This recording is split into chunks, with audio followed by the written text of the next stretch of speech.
Welcome to Board Game Empire. Today we're going to do a review of Istanbul by AEG. This is a great, pretty much point style type of game. Also kind of like a race because you're trying to collect the gems, and the person who collects that, and a 3-player game, 5 gems wins the game. Just phenomenal. There's many different avenues and different ways that you can win the game. So we're just going to jump right into the review. So for the rules, I'm going to give it a 5 out of 5. Great rule book. It's well illustrated, detail, highlights different things, has bold, the font's easier to read, illustrations are clear. And the rule book is not long, it's like 8 pages, so it's quick to pick up and learn. But just phenomenal rules. Also, you get kind of like a player aid.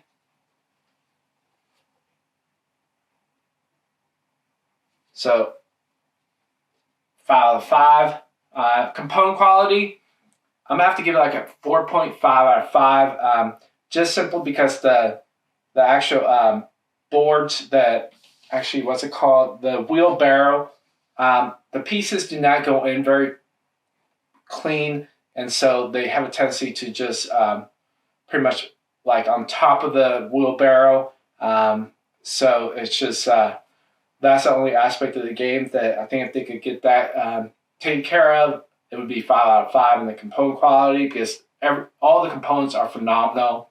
Sorry, I have allergies and a cold at the same time, just not feeling good. But component quality, just phenomenal.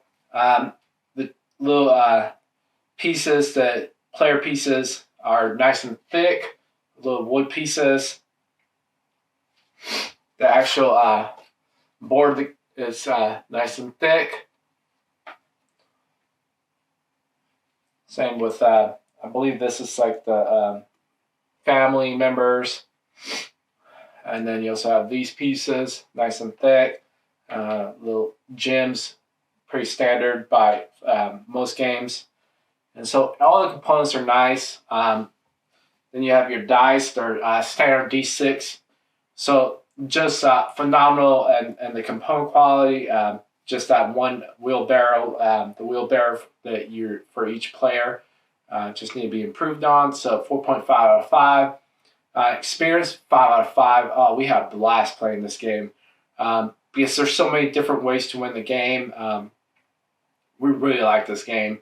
It has many different avenues of where you could do, and wife and son just really enjoyed it. I really enjoyed it. It has a progression because you're kind of building stuff, collecting resources, building your wheelbarrow, and then you can collect more. There's a little bit of take that. Not much, but it does have a little bit of it.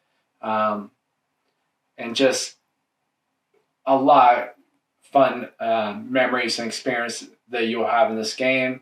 And it's quite fast once you actually understand the rules and figure out the mechanics.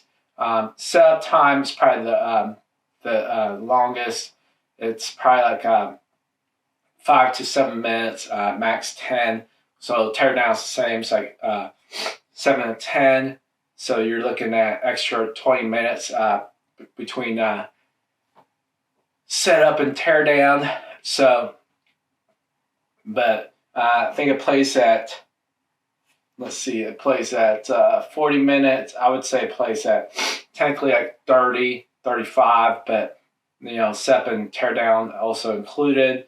So you're looking at, an hour or 50 minutes, depending on the speed of the game.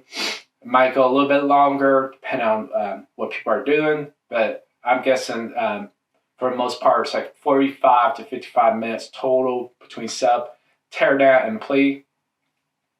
So great experience. Mechanics. The mechanics is very simple. Everyone starts out at the fountain. As you move, you're dropping off your assistants. Wherever you land, you drop off your assistant. So if you land here, you're going to drop off your assistant.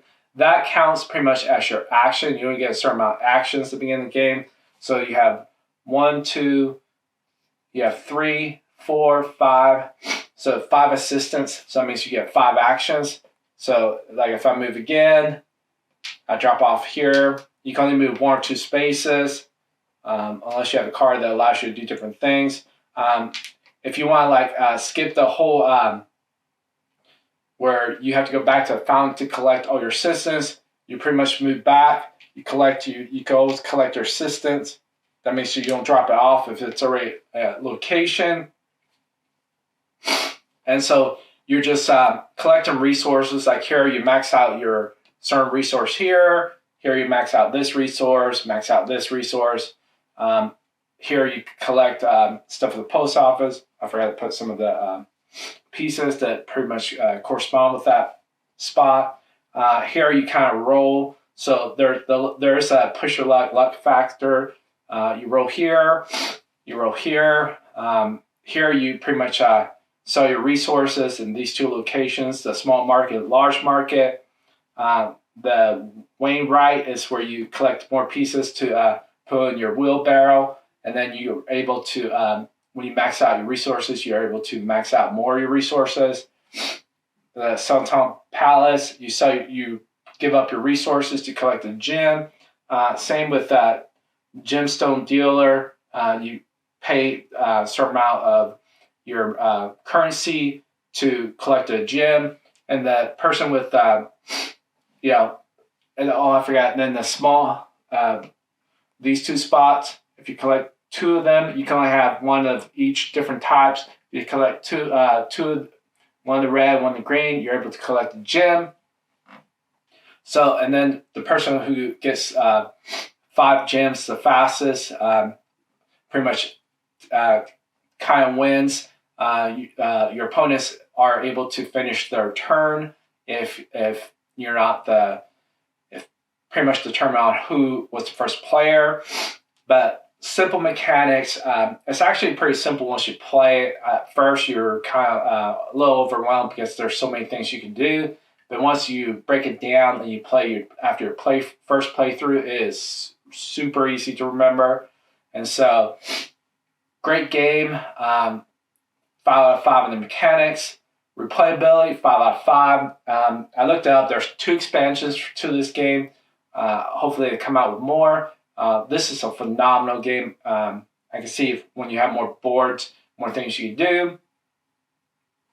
Hope the expansions have more of a take that a little bit element to it. Maybe different things you can do. But just high replayability because there is so many different ways to win and different ways to collect gems, resources, sell your resources. Truly has a whole bunch of different mechanics that, for different people. Like our son likes the push your luck. I kind of like the resource and selling the market. My wife kind of does the same thing. So just appeals to many different people. So replayability, 5 out of 5. Overall total, I would give this like a 4 out of 5, 8.5 out of 10. Just simply because it is very strategic. It has a lot of elements, but it's a kind of a quick game. I wish that there is a lot you could do, but I wish that there was a little bit more to it. Kind of like a take that type aspect to the game. Also, I wish there was just a little bit more resource manipulation you could do in the game. So, but we haven't played with the expansion. I'm sure a lot of the 2 expansions probably do different things that allow you to do probably include that. But overall total, I just want to give it a 4 out of 5, 8.5 out of 10. Now this might go up as we play more or might stay the same. I don't really see it going down because this is a phenomenal game. So if you like this video, please like and subscribe. If you want to leave a comment, discuss the game, leave it down in the comment section. Social media is down below in the description. I'm going to have a link and where to buy the game in the description. And I'll see you in the next video.